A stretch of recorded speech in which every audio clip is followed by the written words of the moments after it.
বেদাতের অসারতা বোঝানো যায় না। কেন?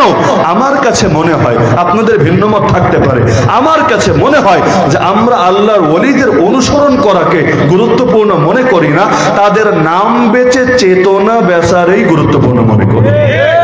যেমন বাংলাদেশে এমন লোক আছে রাজনীতি করে, কথায় কথায় দেশপ্রেম, মুক্তিযুদ্ধের চেতনা, আরো বহুত রকম ডায়লগ মারতে থাকে। কেউ কেউ এর বদলে উন্নয়ন উন্নয়ন উন্নয়ন সকাল সন্ধ্যা 1000 বার করে জিকির আজকার করতে থাকে। মানে কথায় কথায় শুধু চেতনা আর চেতনা আর চেতনা। এমনকি যখন তার কাছে সংবাদ আসে অমুক মায়ের কোল খালি হয়েছে, অমুক বাবার চোখ থেকে পানি ঝরছে, অমুককে বছরের পর বছর গুম করে রাখা হয়েছে, এমনকি বেঁচে আছে নাকি মরে গেছে এই খবরও কেউ জানে না। যেমন ধরেন আমাদের সিলেটের ইলিয়াস আলী বেঁচে আছে না মরে গেছে, রহমতুল্লাহ আলাইহি বলবেন নাকি আল্লাহ তাআলা হেফাজত করুক এটা বলবেন, কিচ্ছু জানা যাচ্ছে না। তো এই মানুষগুলো সংবাদ যখন তার কাছে যায় তখনও তার অন্তরে রেখাপাত করে না। যত বড় দুঃসংবাদ আসুক এক কথা দিয়ে সব সমাধান, স্বজন হারানোর বেদনা আমার চাইতে কে ভালো জানে। তাহলে এভাবে যদি সবকিছুতে একটা লেভেল আর প্রলেপ লাগিয়েই খতম করে দেওয়া যায়, জিন্দগিতে আর কি লাগে? আমাদের হালত হয়েছে এমন, যদি বলা হয় আরে অলিকে মহব্বত করো, অলির পথে চলো, আলেমকে ভালোবাসো, আলেমের কথা মানো, বলবে আরে আমাদের নামই আশেক, আমাদের নামই এটা, আমাদের নামই সেটা, আমরা ভক্ত, আমরা প্রেমিক, আমরা পাগল, আমরা তাদের প্রেমে দেওয়ানা। তার নামে যেহেতু আশেক, এখন গাঞ্জা খেলেও আশেক, এখন নারী পুরুষ অবাধ মিক্সিং করলেও আশেক, আরে যা কিছু করুক না কেন সব ক্ষেত্রেই তারা আশেক, তাদের আশেকগিরি আর বের হয় না। মজার বিষয়, এই বাংলার জমিনে 2013 সালের 5ই মে মানুষগুলো যে 10 লক্ষ মানুষ ছুটে গিয়েছিল শাপলা চত্বরে, যারা যেতে পারে নাই তারাও জেলা পর্যায়ে বিভাগ পর্যায়ে একত্রিত হয়েছে। আরে কত ভাই বোনরা সেদিন গুলি খেয়ে নির্মম ভাবে শহীদ হয়েছে। তো কি জন্য গিয়েছিল? রাজনৈতিক কোনো অভিলাষ তো নিয়ে না, রাজনৈতিক কোনো এজেন্ডাও সেখানে ছিল না, ক্ষমতায় যাওয়া ক্ষমতা থেকে নামানো এগুলোও কোনো বিষয় ছিল না। যারা গিয়েছে একমাত্র নবী প্রেমের দাবিতে গিয়েছে, যারা গিয়েছে নাস্তিক বেঈমান এবং সেই সমস্ত গোস্তাখ ব্লগারদের ফাঁসি চাওয়ার জন্য গিয়েছে, যারা আল্লাহর নবীর শানে বেয়াদবি করে। এই মানুষগুলোর বুকে গুলি চালানো হলো, নবী প্রেমের নজরানা দিতে গিয়ে রক্ত ঝরালো। এমনকি যারা বাইরে থাকলো বড় বড় আলেম ওলামারাও, কাউকে মাসের পর মাস আত্মগোপনে থাকতে হলো, আর কতজনকে বছরের পর বছর জেলখানায় দিন কাটাতে হলো। তো মহব্বতের নজরানা দিতে গিয়ে এত এত কোরবানি দেওয়ার পরও তারা নাকি নবী প্রেমিক হতে পারে নাই, তারা নাকি আশিক রাসূল হতে পারে নাই, তারা নাকি আশিক আহলে বাইত হতে পারে নাই, তারা নাকি কারবালার চেতনার অধিকারী হতে পারে নাই। অপরদিকে যারা আল্লাহ নবীর শানে গালিগালাজ করলেও আরে প্রতিবাদ দূরের কথা একটা বিবৃতি পর্যন্ত দিতে পারে না। আল্লাহ নবীর দ্বীন এবং শরীয়তকে এই দেশের মধ্যে অবজ্ঞা করা হলে, নিষিদ্ধ করা হলে, যারা এর বিরুদ্ধে হুসাইনি কাফেলার সদস্য হয়ে ময়দানে নেমে আসতে জানে না, যাদেরকে শুধু খুঁজে পাওয়া যায় রবিউল আউয়ালে আর মুহররমে, বাকি কোন সময় ওদেরকে ডেকে ডেকে ডেকেও ঘর থেকে নামানো যায় না। ওরাই নিজেদেরকে বলে ওরাই নাকি আশিক রাসূল, আর নবীর সঙ্গে দুশমনি থাকার কারণেই নাকি আমাদের ভাইয়েরা শহীদ হয়েছে, নবীর সঙ্গে বেয়াদবি করার কারণেই নাকি আমাদের আলেমরা বছরের পর বছর নবীর বদদোয়ায় জেলের মধ্যে দিন কাটিয়েছে, নবীর সঙ্গে বেয়াদবি করার কারণেই নাকি আরে বছরের পর বছর আমাদের উপর জুলুম আর নির্যাতন আর নিপীড়ন লেগেই থাকে। আল্লাহর কসম, ওরা যেটাকে ইশকে রাসূল বলে এটাকে ভণ্ডামি ছাড়া কিছু বলা যায় না, কারণ যেই কথার সাথে কাজের মিল থাকে না ওটাকে সমাজের লোক মুনাফিকি ছাড়া কিছু বলে না।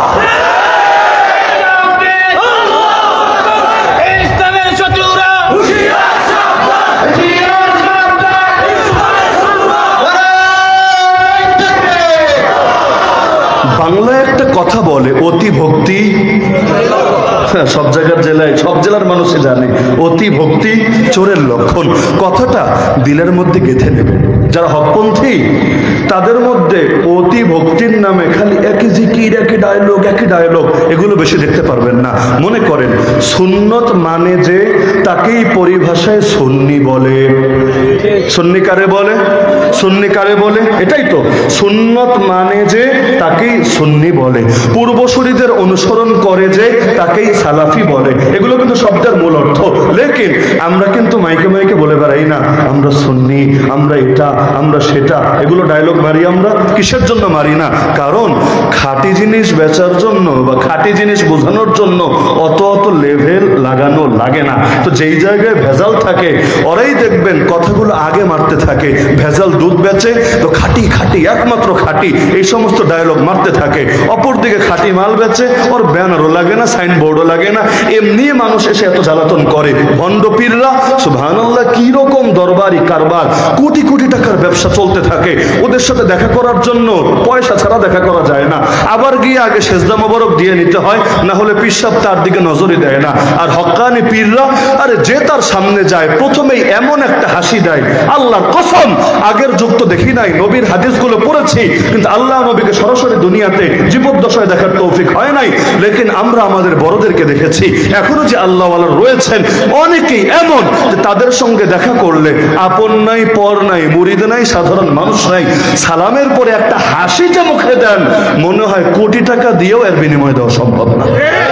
আল্লাহ এভাবে কদর করেন, তাদের সাইনবোর্ডও নাই, ব্যানারও নাই, তাদের এত গদ্দিনেশিন ফদ্দিনেশিন এইরকম কোনো ডায়লগও নাই, মানুষের কাছে তাদের দামও নাই। অপরদিকে ভণ্ডামি করবে, লেভেল আর লেভেল আর লেভেল। ভণ্ডদের নাম লিখতেও আস্ত পোস্টার লাগে, একজনের নাম আগে 5 লাইন পরে 3 লাইন। কেন? কারণ নামের মধ্যে আসলে কোনটা যে নাম আর কোনটা ডিগ্রি, কোনটা যে তার লকব আর কোনটা তার বাপ মায়ের রাখা নাম, এটাই আলাদা করা মুশকিল হয়। আর আল্লাহওয়ালাদেরকে জিজ্ঞাসা করলে নামের আগে ডিগ্রিও লাগায় না, কিসের হাফিজ, কিসের মাওলানা, কিসের মুফতি, কিসের মুহাদ্দিস, কিসের শাইখুল হাদিস। অনেকে তো বলে আহকার, আহকার মানে অধম না খান্দা, আহকার, আরে আমি এক অধম, আমার নাম হলো এটা। এমনকি অনেক সময় নাম বললে পর্যন্ত লোকে বুঝতে পারে না। হাকিমুল উম্মত মুজাদ্দিদে মিল্লাত শাহ আশরাফ আলী থানভী নওয়ারাল্লাহু মারকাদা, তার সঙ্গে দেখা করতে গেলেন আমিরে শরিয়াত। আমিরে শরিয়াত নাম বললেই সকলে যাকে এক বাক্যে চেনে, অর্থাৎ আতাউল্লাহ শাহ বুখারী রাহমাতুল্লাহ আলাইহি, আল্লাহ নবীর বংশের লোক, সাইয়্যিদ। তিনি গেলেন হাকিমুল উম্মত রাহমাতুল্লাহ আলাইহির সঙ্গে দেখা করতে। আগের যুগে তো মিডিয়া ছিল না, ইউটিউব ফেসবুকও ছিল না, তো অনেকের ক্ষেত্রে এমন হতো নামে তো চেনে, চেহারায় চিনতো না। তো থানভী রাহমাতুল্লাহ আলাইহির সঙ্গে ইতিপূর্বে আমিরে শরিয়াতে দেখা হয়নি, নামে তো চেনে কিন্তু দেখা হয় নাই সরাসরি। তো এখন তিনি যখন গেলেন, যাওয়ার পর এখন স্বভাবসুলভভাবে সালাম কালামের পর থানভী রাহমাতুল্লাহ জিজ্ঞেস করলেন তার পরিচয়, যে হযরত আপনার পরিচয় কি? তিনি বললেন আমার পরিচয় হলো আমার নাম আতাউল্লাহ, আর কিছু না, আমার নাম আতাউল্লাহ, এতটুকু বললেন। কিন্তু তিনি তার চেহারা দেখে, আল্লাহওয়ালাদের চেহারার মধ্যে আলাদা কিছু থাকে কি না? আরে বলেন না, থাকে কি না? রাস্তাঘাটেও যদি আপনারা দেখেন, পরিচয় লাগবে না, জানা লাগবে না, দেখবেন দেখলেই কেমন যেন আপনি একটা ধাক্কা খাচ্ছেন, আলাদা একটা নূর, আলাদা কিছু একটা কাজ করে চেহারার ভেতর। তো থানভী রাহমাতুল্লাহ আলাইহি তিনি নিজেও তো আল্লাহওয়ালা, অন্তর্দৃষ্টি সম্পন্ন, তিনিও দেখে বুঝে ফেললেন নাম যদিও বলছে আতাউল্লাহ, তো মানুষটা সাধারণ কোনো মানুষ না। তিনি একটু চিন্তা করে বললেন, আচ্ছা আপনি কি সৈয়দ আতাউল্লাহ শাহ বুখারী? আইডিয়ার ভিত্তিতে আতাউল্লাহ তো নাম বললেন, ঠিক আছে, আপনি কি সৈয়দ আতাউল্লাহ শাহ বুখারী? তিনি বললেন হ্যাঁ, আমি অদমকেই মানুষ এই নামে ডেকে থাকে। তো তিনিও নিশ্চিত হলেন, নিশ্চিত হওয়ার পর কদরও করলেন। তো আতাউল্লাহ শাহ বুখারী রাহমাতুল্লাহ আলাইহি তার কাছে হাদিয়া নিয়ে গিয়েছিলেন, কারণ বুজুর্গদের সঙ্গে মোলাকাত করলে মানুষ হাদিয়া দেওয়াকে নিজের জন্য একটা খুশকিসমতি, সৌভাগ্যের বিষয় মনে করে। এমনকি দিতে পারাকে তাদের উপর অনুগ্রহ মনে করে না, বরং তারা নিলে এটা নিজের উপর তাদের অনুগ্রহ মনে করে। তিনিও হাদিয়া নিয়ে গেলেন, কারণ তিনি সর্বদা যার সঙ্গে, যে বুজুর্গের সঙ্গে মোলাকাতে যেতেন, তার নিজামে ছিল এটা, তিনি প্রথম সাক্ষাতে হাদিয়া দিতেন। অপরদিকে থানভী রাহমাতুল্লাহর উসুল ছিল তিনি প্রথম সাক্ষাতে কারো থেকে হাদিয়া নিতেন না। যত বড় হুজুর হোক, যত বড় অফিসার হোক, যত বড় যে হোক, প্রথম সাক্ষাতে নিতেন না। আর সাক্ষাৎ যদি সে কন্টিনিউ করে, দ্বিতীয়বার তৃতীয়বার আসে হাদিয়া দেয়, তিনি নিতেন, প্রথমবার দিতেন না। এখন আতাউল্লাহ শাহ বুখারী তার সামনে হাদিয়া বাড়িয়ে দিলেন। তিনি বললেন এটা গ্রহণ করা আমার পক্ষে সম্ভব না, কারণ আমার উসুল হলো যে আমি প্রথম সাক্ষাতে আসলে হাদিয়া নেই না। তো আপনি সাইয়্যিদ, আপনি আল্লাহ রসুলের বংশধর, আপনি যদি আদেশ করেন, আসলে আমি তো এটা ফেলতে পারি না, কিন্তু আপনি যদি আমার উসুলটা রক্ষা করার ব্যাপারে একটু সহযোগিতা করেন, আমি আপনার উপর কৃতজ্ঞ থাকবো ইনশাআল্লাহ, কারণ আমার উসুলই এটা, আমার উসুলটা আমি ভাঙতে চাচ্ছি না। তো এবার সৈয়দ আতাউল্লাহ শাহ বুখারী রাহমাতুল্লাহ আলাইহি বললেন, দেখেন আমার বাবা আমাকে ওসিয়াত করে গিয়েছেন, ওসিয়াত না, ওসিয়াত করে গিয়েছে, যখনই কোনো আল্লাহওয়ালা, কোনো আলেম, কোনো বুজুর্গের সঙ্গে মোলাকাত হবে, তুমি অবশ্যই হাদিয়া দিবা, কম পারো বেশি পারো, যখন যেমন সামর্থ্য থাকে অবশ্যই হাদিয়া দিবা। তা আমার বাবা আল্লাহ নবীর বংশের এক উজ্জ্বল প্রদীপ, আমিও তার ওসিয়াতটা ফেলতে চাচ্ছি না, আপনি হাদিয়া নেন। কি এক মুশকিল! এখন ওনার উসুল হলো উনি হাদিয়া দেবেন, থানভী রাহমাতুল্লাহর উসুল হলো পরের বার নিলে নিবেন, এবার নেবেন না। এখন কি করণীয়? লাস্টে থানভী রাহমাতুল্লাহ বললেন, হযরত তাহলে একটা কাজ করা যায়, যে আমার উসুলও ভাঙলো না, আপনার উসুলও ঠিক থাকলো, সেটা হলো আপনি আদেশ করেন আমাকে যে আমি একজন সাইয়্যিদ হিসাবে, আল্লাহ নবীর বংশধর হিসাবে আদেশ দিচ্ছি আপনাকে হাদিয়া নিতে হবে। আর নবীর বংশের কারো আদেশ অমান্য করব এরকম হিম্মত এই থানবীর নাই, এই আশরাফ আলীর নাই। সুতরাং আপনি যদি আমাকে আদেশ করেন সে আদেশ আমি ফেলতে পারবো না। এবার সৈয়দ আতাউল্লাহ শাহ বুখারী রাহমাতুল্লাহ আলাইহি বললেন, আমি আপনার মতো ব্যক্তিকে আদেশ করব এটা আমার সাহসে কুলায় না, এটা আমার দ্বারা সম্ভব না। এখন সমাধান কি? লাস্টে আমিরে শরীয়ত সমাধান দিলেন, তাহলে একটা কাজ করা যায় যে আপনি নিজেই জবাব দেন যে সাইয়্যিদকে আপনি শ্রদ্ধা করেন, ভালোবাসেন, সব ঠিক আছে, তবে শ্রদ্ধার ভালোবাসার দাবি কি এটা শুধু তার আদেশই রক্ষা করবেন, অনুরোধ রক্ষা করবেন না? আদেশ নয় তো দিচ্ছি না, অনুরোধ তো করছি, তো সাইয়্যিদকে ভালোবাসার দাবি কি এটা হবে না যে আদেশও রাখবেন অনুরোধও রাখবেন? তা আমি ছোট মানুষ হিসেবে অনুরোধটা করলাম, অনুরোধটা অন্তত রাখেন। থানবী রাহমাতুল্লাহ আলাইহি তার অনুরোধ রাখলেন, সেটা নিয়ে নিলেন। তো যে প্রসঙ্গে বলছিলাম যে আল্লাহওয়ালাদের জিন্দেগির মূল বিষয় হলো তাদেরকে অনুসরণ করা, প্রতিটা ক্ষেত্রে তাদের পদাঙ্ক মেনে মেনে সামনে এগোতে থাকা। কারণ ডেইলি সূরাতুল ফাতিহা এই দোয়াই করি আমরা আল্লাহর কাছে, ইহদিনাস সিরাতাল মুস্তাকিম সিরাতাল্লাযীনা আনআমতা আলাইহিম, হে আল্লাহ সরল সঠিক পথে চালাও, তোমার নেয়ামত প্রাপ্ত বান্দাদের পথে চালাও। তো নেয়ামত প্রাপ্ত বান্দা কারা? এই আলেম ওলামারাই তো, এই নবী সিদ্দিক শহীদ এবং সালেহিনরাই তো। তো তাদের পথে চলতে পারার দোয়াই তো আমরা করি আল্লাহর কাছে, গায়রিল মাগদুবি আলাইহিম ওয়ালাদ-দাল্লিন। আয় আল্লাহ ইহুদিদের পথে চালিও না, খ্রিস্টানদের পথে চালিও না, বিপদগামীদের পথে চালিও না, গজবগ্রস্তদের পথে চালিও না, মুশরিক বেদাতীদের পথে চালিও না। যাদের পথ তোমার এবং তোমার রাসূলের পথ না তাদের পথে চালিও না। কোরআনে আল্লাহ বলেছেন উলাইকাল্লাযীনা হাদাল্লাহ, হে মুহাম্মদ শোনো, এরাই হলো ওই সমস্ত ব্যক্তি যাদেরকে আল্লাহ হেদায়েত দিয়েছেন। অনেক নবীর নাম বলে আল্লাহ বলছেন এরাই তারা যাদেরকে আল্লাহ হেদায়েত দিয়েছেন। ফাবিহুদাহু মুক্তাদি, সুতরাং তুমি তাদের হেদায়েতের অনুসরণ করো। নবী, কিন্তু নবী হওয়ার পরও পূর্ববর্তী নবীদের এবং বুজুর্গদের অনুসরণ করো। তাহলে আল্লাহওয়ালাদের অনুসরণ করা দরকার আছে নাকি নাই? আর দরকার আছে নাকি নাই? তো সুতরাং আল্লাহওয়ালাদের আলোচনা ব্যাপকভাবে করা দরকার। একে তো তাদের আলোচনা হলে রহমত বর্ষিত হবে, তাদের আলোচনা হলে নিজের জীবনেরও খোরাক পাওয়া যাবে, তাদের আলোচনা হলে সমাজের মধ্যে মানুষ উত্তম মেসেজ পাবে। আমরা তো সিনেমা বানাতে পারবো না এক একজনকে নিয়ে, ওরা তো অমর বানানোর জন্য সিনেমা বানায়, নাটক বানায়, গান বানায়, উপন্যাস লেখে, কত হাবিজাবি কত কিছু করে, আবার ভাস্কর্য বানায়, তার নামে বেদি বানায়, এই বানায় সেই বানায়। আমরা তো এগুলো করবো না, করতেও পারবো না, লেকিন যেটা করতে পারি সেটা ইনশাআল্লাহ ছাড়বো না। যে আল্লাহওয়ালাদের জীবনী নিয়ে বেশি থেকে বেশি আলোচনা করব, তাদের জন্য দোয়া করব। কারণ তাদের জন্য দোয়া করলে তারা পার, দোয়া না করলে তারা ফেল, বিষয়টা এমন না। তাদের জন্য দোয়া করলে আমাদেরও পার হওয়ার রাস্তা খুলবে ইনশাআল্লাহ, মনে থাকবে ইনশাআল্লাহ। তো যেই জায়গায় যেই কাজ করা দরকার সেই কাজটা করি, উল্টা কাজটা না করি। বলবেন উল্টা কাজ আবার কি? আসলে আমরা এমন একটা ফিতনা জামানায় আছি, আমার বড় দুঃখ লাগে। বাংলাদেশ গত এক যুগে, আমি আগের কথা টানছি, গত এক যুগে এই অল্প সময়ের মধ্যে এত এতিম হওয়া হয়েছে, এতটা শূন্যতা তৈরি হয়েছে, আগামী কয় যুগে এই শূন্যতা পূর্ণ হবে আল্লাহ ভালো জানে, বা আদৌ হবে কিনা এটা একমাত্র আল্লাহই জানে। হিসাব করে দেখেন, গত এক যুগের মধ্যে বাংলাদেশে যারা নেতৃত্ব দিলেন এতকাল পর্যন্ত, যারা নেতৃত্ব দিয়েছিলেন বলতে গেলে অধিকাংশই কবরে চলে গিয়েছেন। এমনকি যারা এখন নেতৃত্ব দিচ্ছেন এক একজন কবরে অর্ধেক চলে যাওয়ার মতো অবস্থায়, এত মাজুরি, এত অসুস্থতা, এত চাপ যে তাদেরকে আমরা কখন হারিয়ে ফেলবো আল্লাহ ভালো জানেন। তাহলে এই যে শূন্যতাগুলো তৈরি হচ্ছে, আমাদের জিম্মাদারি কিন্তু কমছে না, অনেক বাড়ছে। এই বুজুর্গদের নাম বেঁচে খাবেন কতদিন, চেতনা বিক্রি করবেন কতদিন? আরে তাদের অনুসরণ করে যদি নতুন আল্লাহর ওলি, নতুন হকপন্থী আলেম, নতুন রাহবার, নতুন রাহনুমা, নতুন আমির উমারা তৈরি না হয়, আগামী বাংলাদেশের হালকে ধরবে, নাস্তিক বেঈমানদের টুটি চেপে কে ধরবে? কারণ এটা মনে রাখবেন, মরণ পর্যন্ত আর পৃথিবীর বিবেচনায় কিয়ামত পর্যন্ত ফিতনা কিন্তু বন্ধ হবে না। অনেকে ভাবে না হুজুর অমুক চলে গেছে ফিতনা শেষ। না, মুমিনের জন্য ফিতনা শেষ নাই। একটা যাবে 10টা আসবে, 10টা যাবে 20টা আসবে। কিয়ামত যত ঘনিয়ে আসবে ফিতনা কমবে না, ফিতনা বাড়বে, এত বাড়বে। মুস্তাদরাকে হাকিমে হাদিস আছে, ইদা ক্বালা আর-রাজুলু আল্লাহ কুতিলা, মুখ দিয়ে খালি আল্লাহর নাম নিলে জানে মেরে ফেলা হবে। আরে কয় ফিতনার মোকাবেলা করবেন? বাংলাদেশে দেখেন, গত বছর দেখেন, তার আগের বছর দেখেন, তার আগের বছর দেখেন, সিরিয়ালে দেখতে থাকেন, দেখবেন এক ফিতনা নিয়ে প্রতিবাদ শুরু করি, সমাধান হওয়ার আগে দুইটা এসে হাজির হয়, দুইটা নিয়ে প্রতিবাদ করতে থাকি, সমাধান হওয়ার আগে চারটা এসে হাজির হয়, চারটা নিয়ে বলতে থাকি, সমাধান হওয়ার আগে 10টা এসে হাজির হয়। দিন শেষে কোনোটারই সমাধান করা যায় না, ফিতনা আর ফিতনা আর ফিতনা আসতেই থাকে। এই যে ফিলিস্তিন নিয়ে আন্দোলন করলাম, ইসরায়েল বয়কটের ডাক দিলাম, আল আকসা কি স্বাধীন হয়েছে? আরে হয়েছে, কিন্তু দেখবেন বয়কট কিন্তু অনেকেই ধরে রাখতে পারে নাই, কারণ এত লম্বা সবর অনেকের থাকে না। সাময়িক সুযোগে বয়কট করেছে।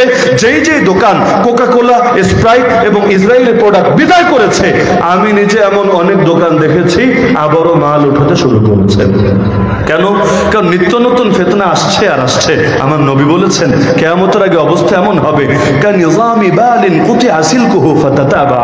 হাতে তাসবিহ যদি থাকে, উদাহরণ ভালো বুঝবেন, তাসবির রশি যদি ছিঁড়ে যায় বা কেটে যায়, দানাগুলো কিন্তু একের পর এক সিরিয়ালে পড়তেই থাকে, সময় লাগে না, একের পর এক পড়তেই থাকে। কয়টা ধরবেন দানা? একটা ধরলে দেখবেন আরো 5টা নিচে পড়ে গেছে, 5টা ধরলে দেখবেন আরো 10টা নিচে পড়ে গেছে। তো কিয়ামতের আগে ফিতনা এত আশা আসবে যেন তাসবিহের রশিটা ছিঁড়ে গেছে, আর অনবরত পড়েই যাচ্ছে। তো এই ফিতনাগুলোর মোকাবেলা করার জন্য এই যে আলেম ওলামা যারা ছিলেন, একে একে তো চলে যাচ্ছেন। এখন উম্মতের কি হবে? দাজ্জাল এই উম্মতের জন্য সবচাইতে বড় ফিতনা। আল্লাহ রাসূল বলেছেন, উম্মত শোনো, যতদিন পর্যন্ত আমি দুনিয়াতে আছি, দাজ্জাল আসলে তোমাদের কোনো চিন্তা নাই। ফাআনা হাজিজুহু দুনাকুম, আমি তোমাদের পক্ষ হতে দাজ্জালকে প্রতিহত করব, দাজ্জালের মোকাবেলা করব। কিন্তু ওয়া ইন ইয়াখরুজ ওয়ালাস্তু ফীকুম ফামরুন হাজিজু নাফসি, সহিহ মুসলিমের হাদিস। কিন্তু দাজ্জাল যদি এমন সময় আসে যখন আমি থাকবো না তোমাদের মাঝে, আমি থাকবো রওজায়ে আতহারে শুয়ে, তখন তোমাদের নিজের মোকাবেলা নিজেরই করা লাগবে। আমি না থাকলে কি হয়েছে? আল্লাহু খলিফাতি আলা কুল্লি মুসলিম, আল্লাহ তোমাদের প্রত্যেকের হাতকে শক্তিশালী রাখবে। তাহলে আল্লাহর রাসূল যতদিন ছিলেন এই লাইনে টেনশন ছিল না, দাজ্জাল এসে মারবে, দাজ্জাল এসে কাটবে, দাজ্জাল এসে ঈমান খরিদ করবে। কারণ যেখানে ঈসা নবীর সামনে দাজ্জাল টিকবে না, সেখানে আমার রাসূলের সামনে তো দাঁড়ানোর প্রশ্নই আসে না। কিন্তু রাসূল চলে গেলেন, পেরেশানি বেড়ে গেল। নবী হাদিসে বলে গেছেন, আমার সাহাবীরা হলো আকাশের তারার মতো, আর নুজুম আমানাতুন লিস-সামা। যতদিন পর্যন্ত এই যে আকাশের তারাগুলোর আকাশের রক্ষা কবচ, যতদিন তারা থাকবে কিয়ামত আসবে না। কিয়ামত আসার আগে কি হবে? কোরআনও আছে, তারাগুলো খসে খসে পড়ে যাবে। তার মানে তারা আছে, আসমান টিকে আছে, তারা নাই, আসমান জমিন মহাপ্রলয় হয়ে সব বরবাদ হবে। নবী বলেন, আমার সাহাবীরা তারার মতো, যতদিন থাকবে আমার উম্মত বহুত ফিতনা থেকে নিরাপদে থাকবে। ফাইদা যাহাবা আসহাবি আতা উম্মতি মা তুআদু, যখন আমার সব সাহাবী চলে যাবে, উম্মতকে যেই ফিতনার ওয়াদা দেওয়া হয়েছে একের পর এক আসতেই থাকবে। তা আল্লাহ ওয়ালা চলে যাচ্ছেন, এটা কি আমাদের জন্য খুশির বিষয় না বড় চিন্তার বিষয়? বড় চিন্তার বিষয় না? কারণ কয় ফিতনার মোকাবেলা করবেন? আমি যদি দুই একটা ফিতনার ব্যাপারে একটু সজাগ করে দিই আপনাকে, কারণ এটা আমার একটা বদ খাসলত ধরতে পারে। আমি মনে করি যে সকল নবীদের আদর্শ এটাই ছিল, তারা তাদের জামানার ফিতনা এবং জামানার জাহেলিয়াতের ব্যাপারে জাতিকে সতর্ক করতেন। অতীত জাহেলিয়াত নিয়ে সতর্ক করা সহজ, কিন্তু নতুন জাহেলিয়াত নিয়ে সতর্ক করা কঠিন।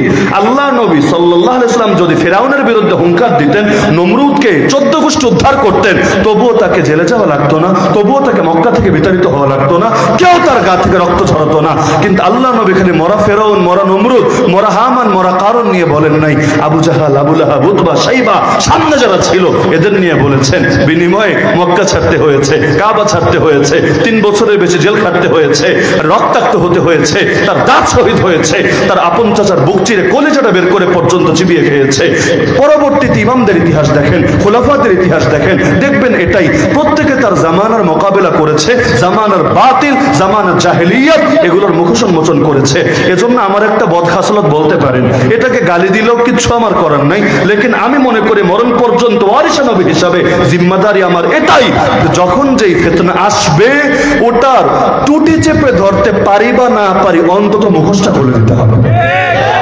তাহলে এখন দুইটা ফিতনার ব্যাপারে সতর্ক করে আলোচনা শেষ করি। আর ফিতনার আলোচনা এই প্রসঙ্গে আনছি যে আমাদের এই যে আল্লাহর ওলিরা চলে গিয়েছেন, খালি নাম বললে আর চেতনা প্রচার করলেই কাজ হবে না, বরঞ্চ তাদের শূন্যতা পূরণ করতে এগিয়ে আসতে হবে। তাদের কাজগুলো, অসম্পূর্ণ মিশনগুলো সম্পূর্ণ করতে হবে।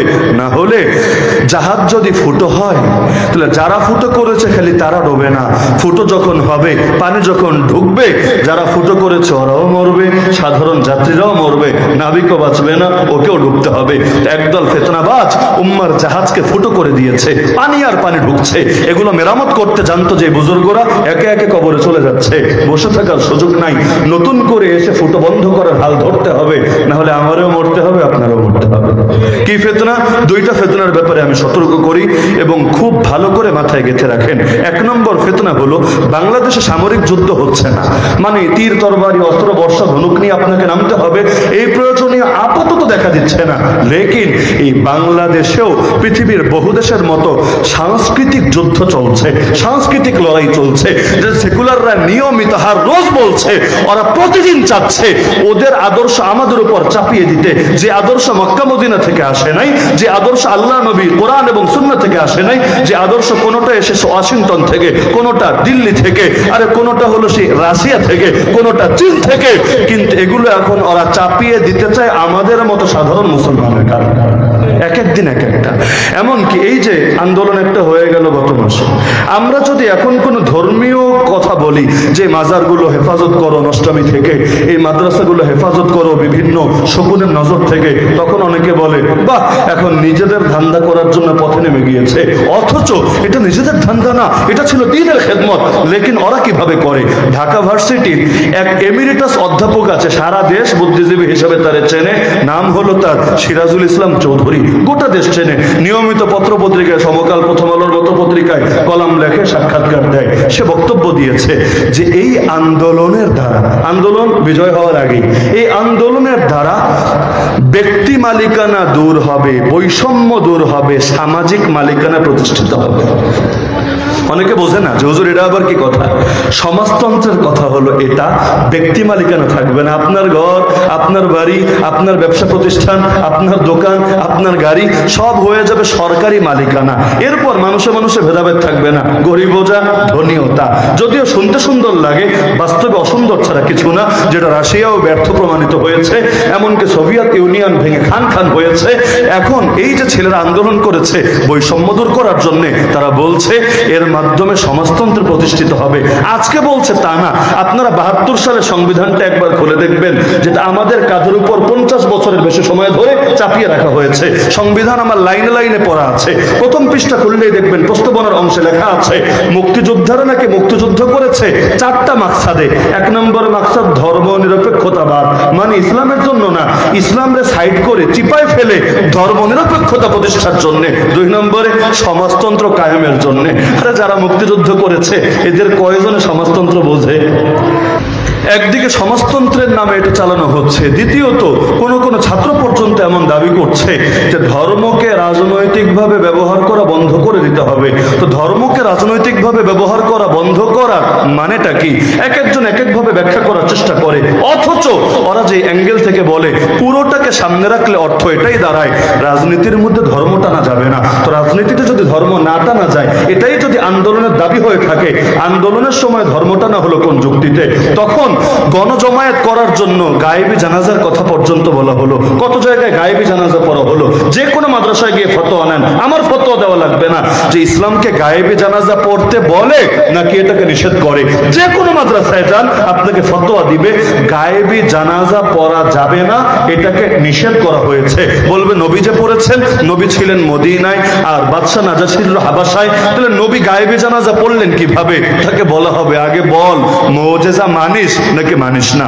যদি না মানিস তোর সঙ্গে আর কোনো কথা নাই, কারণ তোর ঈমানই নাই। যদি মুজিজা মানিস, যে কোনো ইতিহাসের কিতাব, সিরাতের কিতাব খুলে দেখ যে আল্লাহ নবী ছিলেন মদিনায়, নাজাশী ছিল হাবাসায়, কথা সহি। কিন্তু নবীর মুজিজা হিসাবে আল্লাহ মাঝখানের পুরো রাস্তাকেই সরিয়ে দিয়েছিলেন। আল্লাহ নবী নামাজে দাঁড়িয়েছিলেন, তখন নাজাশী দূরে ছিল না, নাজাশী তার সামনেই ছিল। তো লাশ সামনে নিয়ে যদি নামাজ পড়ে, এটাকে গায়েবী জানাজা বলে না, হাজিরি জানাজাই বলে। তো পাগল, তোর কি মুজিজা আছে, না তোর কারামত হিসাবে ওই লাশ তোর সামনে আনা হবে? যদি না হয় তাহলে নবীর নাজাশির জানাজা দিয়ে তুই তোরটা বৈধতা দিচ্ছিস কোন যুক্তিতে? সব জায়গায় সব যুক্তিতে চলে না। যেমন আল্লাহ নবী বলেছেন বিয়ের এলান দাও, বিয়ের ঘোষণা দাও, লুকায় লুকায় বিয়ে করবা না, ঘোষণা দিবা, প্রয়োজনে দব বাজাও, অদ্রিবু আলাইহা বিদ্দুফুফ। কিসের জন্য দব বাজাতে বললেন? মিউজিকের জন্য না, গান গাওয়ার জন্য না, বরঞ্চ কিসের জন্য? ঘোষণা দেওয়ার জন্য। মাদ্রাসায় বেল বাজাই না আমরা? বেল বাজাই না? এই বেল কি আমরা মিউজিক হিসাবে বাজাই? এই বেল কি আমরা গান গাওয়ার জন্য বাজাই? না। এই বেলের টানে কারো গান আসবেও না। উপরন্তু পাগলা ঘন্টা যদি বাজানো শুরু করে, যার ভেতরে গান ছিল ওর গানও আর সামনে আসবে না, ডাউনলোড ফেল্ড হয়ে যাবে, ওর মুখটা এমনি তখন হ্যাং মারবে, এই অবস্থা। তাহলে আল্লাহ নবীর জামানায় এলান দেওয়ার জন্য দব ব্যবহার হতো। বাজারে গিয়ে দব বাজালে সব এসে হাজির হতো। কিরে কি ঘোষণা? বলতো বাদশাহ বলেছে আগামীকাল এটা হবে, বাদশাহ বলেছে আগামী সপ্তাহে এটা হবে। আল্লাহ নবী দব বাজাতে বলেছেন বিয়ের ঘোষণা দেওয়ার জন্য, মিউজিকের জন্য না। কিন্তু আজকাল গজলের সঙ্গে সঙ্গে পর্যন্ত দব বাজায়, দব বাজায়, বলে মাযহাবে জায়েজ আছে। আরে কে বলেছে মাযহাবে জায়েজ আছে? তুই বুঝলি, মুফতি সাহেবরা বুঝলো না, দারুল ইফতাগুলোতে বুঝলো না, বাংলাদেশে এত হাজার হাজার কওমি মাদ্রাসা এরা বুঝলো না, এত এত মসজিদ তারা বুঝলো না, আর তুই মাওলানাও পাস করিস নাই, তুই বুঝে উল্টে ফেললি। এখন কাওয়ালির নামে, নাতে রাসূলের নামে দব বাজায়। ভাবটা এমন আল্লাহ নবীর খুব উপকার করছে, অথচ বেয়াদব যেই নবী দুনিয়াতে এসেছে বাদ্যযন্ত্র ভাঙার জন্য, ওই নবীর নামের সঙ্গে বাদ্যযন্ত্র মিশিয়ে নবীর শানে বেয়াদবি করছে।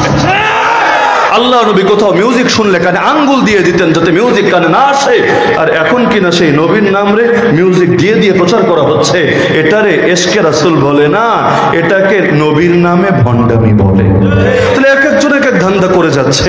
শিল্পকলা একাডেমির নতুন মহাপরিচালক বানানো হয়েছে এক ভদ্রলোক বা অভদ্রলোককে, ভদ্রলোকই বলি আর কি। নামটা বড় সুন্দর, সৈয়দ। সৈয়দ শুনলে তো আবার নবীর বংশ লাগে। সৈয়দ জামিল আহমেদ। জামিল মানে সুন্দর, আর আহমেদ মানে মূলত আহমাদ। এটা একটু বাঁকা হয়ে গেছে আর কি, কারণ কলিজার মধ্যে বাঁকা থাকলে নামের মধ্যে একটু বক্রতা আসতে পারে। তাহলে জামিল মানে সুন্দর, আহমদ মানে অধিক প্রশংসাকারী। কত সুন্দর একটা নাম। তাকে আবার নির্বাচন করেছে নামি দামি একজন উপদেষ্টা, যারে গোটা দেশ মন দিয়ে শ্রদ্ধা করে। নির্বাচিত হতে দেরি, পুরান পাগলের ভাত নাই, নতুন পাগল এসে বলেটা কি, দুইটা হুঙ্কার ছড়ে দিয়েছে। এই শিল্প কলা আর কলা মানে এই কলা বিজ্ঞানীদের মাথায় যে কি আছে আল্লাহ ভালো জানে।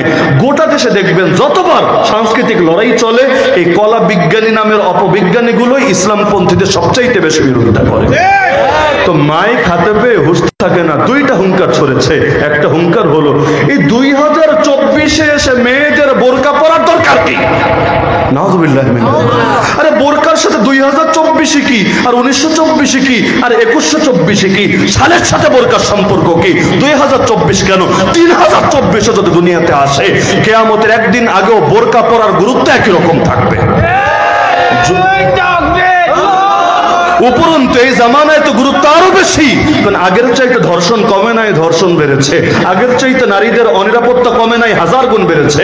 আল্লাহ নবী তো উম্মতকে এমন দিন উপহার দিয়ে গিয়েছিলেন, হাদিসে আছে এক নারী ইয়ামানের সানা শহর থেকে হাজরামাউতে চলে যাবে একা একা, কোনো ভয় পাবে না, কেউ তার ইজ্জতের জন্য হুমকির কারণ হবে না। আর আজকাল বাসা থেকে অফিসে যাবে, স্কুলে যাবে বা বাজারে যাবে, সেখানেও তার ইজ্জতের নিরাপত্তা থাকে না। এই ফিতনার জামানায় এখন বলছে নারীদের বোরকা পরার দরকার কি?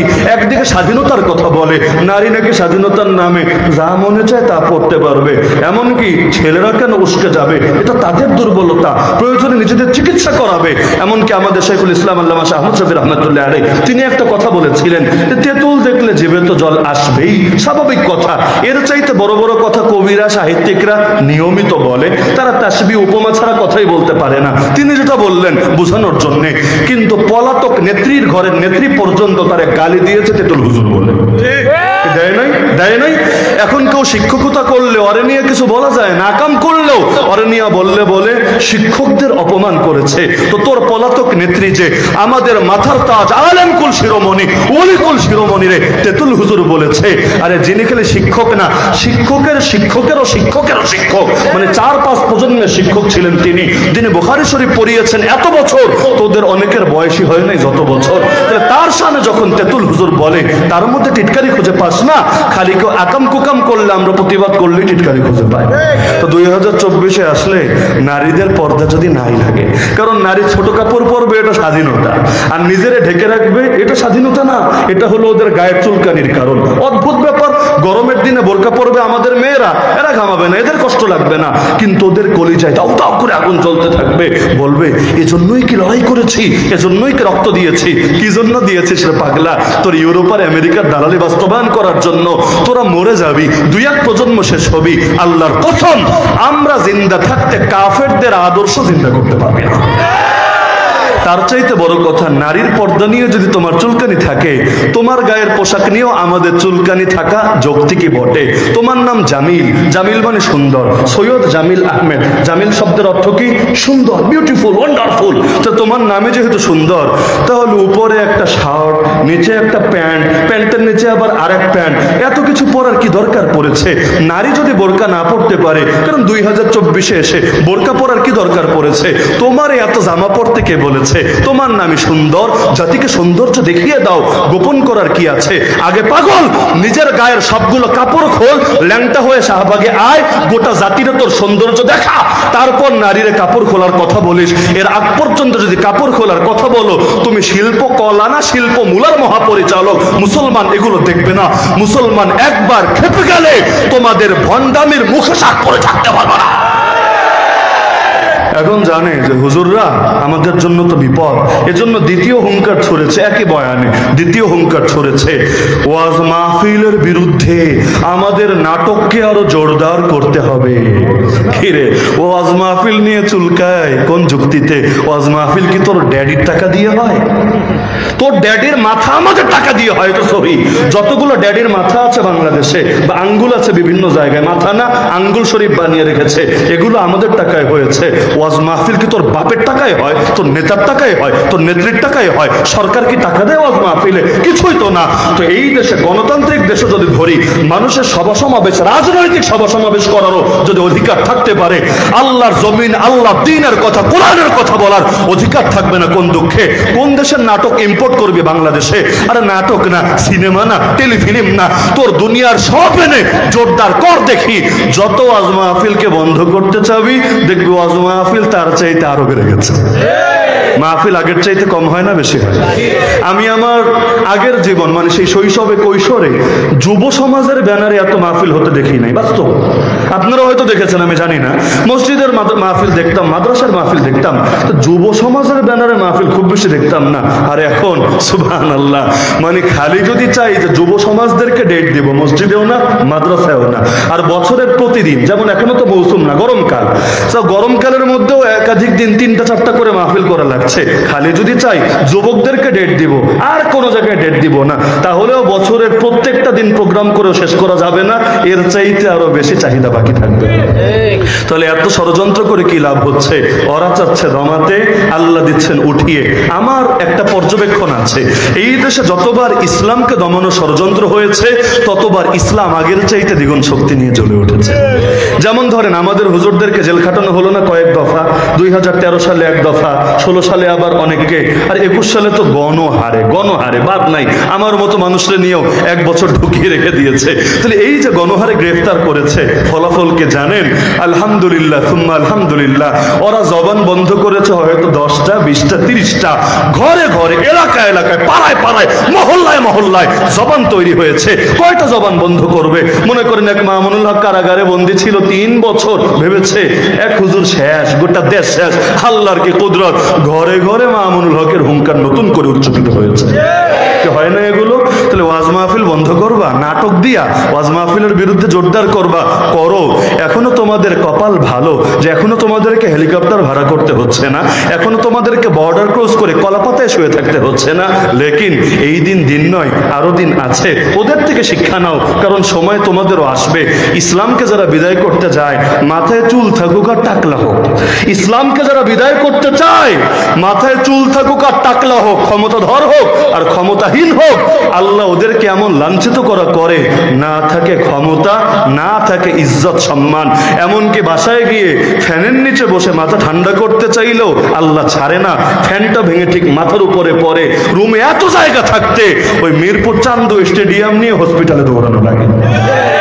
তাহলে গালিগালাজ কতদিন করবা? এই যে এক কালো বেটা যারে তারে মনে চায় টকশোতে বসে রাজাকার রাজাকার রাজাকার, এমন এমন হুজুর যাদের জন্ম হয় না 71 সালে, 71-এর 5-7 বছর পর জন্ম, বলে দিত রাজাকার।